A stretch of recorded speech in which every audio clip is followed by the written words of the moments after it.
ខណៈពេលដែលសេដ្ឋកិច្ចប្រទេសកម្ពុជាកំពុងបន្តរីកចម្រើនទៅមុខឥតឈប់ឈរយើងជឿជាក់ថាអនាគតពោរពេញទៅដោយឱកាសនិងការប្រកួតប្រជែងថ្មីៗជាច្រើនតើយើងត្រៀមខ្លួនហើយឬនៅដើម្បីឆ្ពោះទៅមុខជាមួយនឹងអនាគតដ៏អស្ចារ្យនេះ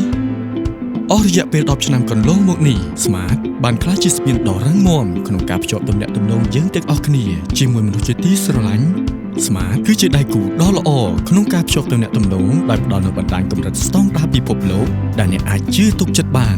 យើងតែងតែផ្ដល់នូវសេវាកម្មដែលមានភាពងាយស្រួលដល់អតិថិជនសម្រាប់ការប្រើប្រាស់ដ៏រីករាយជាមួយនឹងឧបករណ៍និងធនធាននានាដើម្បីបំពេញឲ្យបាននូវតម្រូវការរបស់អតិថិជនទាំងអស់បង្កើនទំនាក់ទំនងអាជីវកម្មរបស់អ្នកជាមួយ Smart Fiber Plus ជាមួយល្បឿនអ៊ីនធឺណិតតាមតម្រូវការដើម្បីជួយឲ្យអាជីវកម្មរបស់លោកអ្នកដំណើរការយ៉ាងរលូនបោះជំហានទៅមុខមុនដៃគូប្រកួតប្រជែងប្រព័ន្ធគ្រប់គ្រងបណ្ដាញអ៊ីនធឺណិតមានភាពឆ្លាតវៃក្នុងការគ្រប់គ្រងនិងជំរុញប្រសិទ្ធភាពការងារឲ្យកាន់តែមានភាពប្រសើរឡើងសេវាបណ្ដាញឯកជន DPLC របស់យើងអនុញ្ញាតឲ្យលោកអ្នកទេឯកសារបានយ៉ាងរហ័សងាយស្រួលនិងសុវត្ថិភាពបង្កើតប្រសិទ្ធភាពការងាររបស់អ្នកជាមួយនឹងការតភ្ជាប់បណ្ដាញ SD-WAN ផ្ញើទិន្នន័យជុំវិញពិភពលោកក្នុងល្បឿនដ៏លឿនកាត់បណ្ដាញសាធារណៈដ៏សុវត្ថិភាពខ្ពស់បំផុតជំនះរាល់ជញ្ជាំងឧបសគ្គដែលតែងតែរាំងស្ទះប្រសិទ្ធភាពការងាររបស់អ្នកជាមួយ Google Workspace by Smart ជាមួយបច្ចេកវិទ្យាទំនើប Cloud Computing លោកអ្នកអាចបង្កើតទីតាំងសុវត្ថិភាព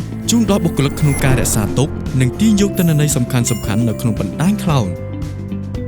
យើងផ្ដល់ជូននូវសេវាកម្មបណ្ដាញគ្រប់គ្រងការខលចូល Smart Cloud PBX ដែលអនុញ្ញាតឲ្យលោកអ្នកបម្រើអតិថិជន24ម៉ោងក្នុងមួយសប្ដាហ៍ដែលមានគុណភាពខ្ពស់និងសន្សំសំចៃដើម្បីឲ្យអាជីវកម្មលោកអ្នកល្អឥតខ្ចោះគ្រប់គ្រងលើយានយន្តក្រុមហ៊ុនរបស់អ្នកយ៉ាងសុក្រឹតជាមួយនឹងប្រព័ន្ធគ្រប់គ្រងយានយន្តឆ្លាតវៃ Smart Fleet Management ដែលផ្ដល់នូវប្រវត្តិនៃការធ្វើដំណើរច្បាស់លាស់ពេលវេលាជាក់ស្ដែងនិងមុខងារសំខាន់ៗជាច្រើនទៀតជាមួយនឹងសេវាកម្មដំណោះស្រាយអាជីវកម្ម Smart for Business នៅទីនេះដើម្បីជំរុញនិងផ្ដល់ភាពងាយស្រួលដល់ម្ចាស់អាជីវកម្មគ្រប់រូបក្នុងការពង្រីកសក្តានុពលនៃយុគសម័យបច្ចេកវិទ្យាទំនើប